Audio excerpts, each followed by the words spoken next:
सोलह सिंगार भवानी माता दुर्गा के करबो सोलह सिंगार भवानी माता दुर्गा के करबो सोलह सिंगार भवानी माता दुर्गा के करबो सोलह सिंगार भवानी माता दुर्गा के भवानी माता दुर्गा के वो भवानी माता दुर्गा के भवानी माता दुर्गा के वो भवानी माता दुर्गा के करबो सोलह सिंगार भवानी माता दुर्गा के करबो सोलह सिंगार भवानी माता दुर्गा के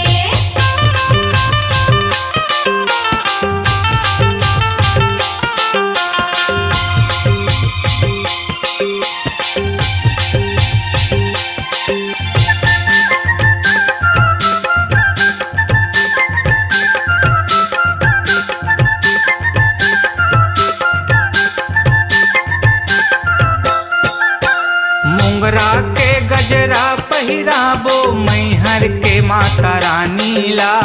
मैहर के माता रानी ला लाली के चुनरी माँ सजाबो बिंदेश्वरी माँ भवानी ला बिंदेश्वरी माँ भवानी ला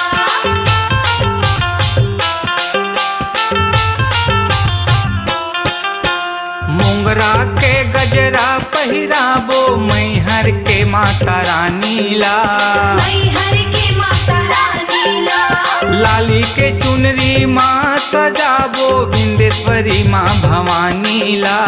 बिंदेश्वरी माँ भवानी ला करबो सोलह सिंगार भवानी माता दुर्गा के करबो सोलह सिंगार भवानी माता दुर्गा के करबो सोलह सिंगार भवानी माता दुर्गा के करबो सोलह सिंगार भवानी माता दुर्गा के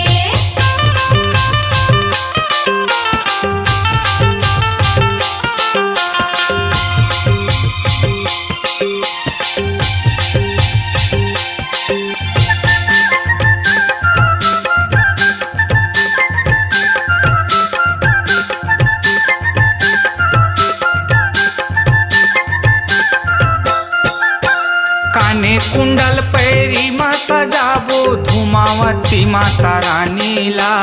धूमावती माता रानी ला रौद्र मुखीला नाक के फुल्ली सजही माँ भवानी ला सजगी माँ भवानी ला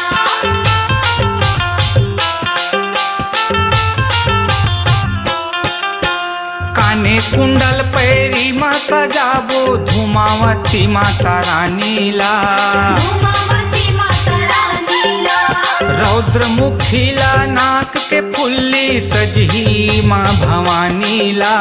सजगी माँ भवानी ला करबो सोलह सिंगार भवानी माता दुर्गा के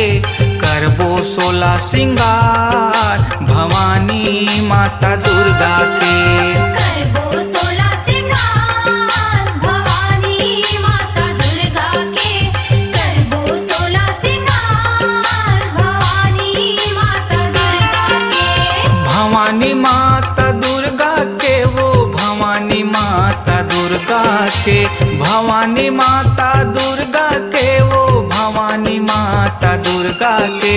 करबो सोलह सिंगार भवानी माता दुर्गा के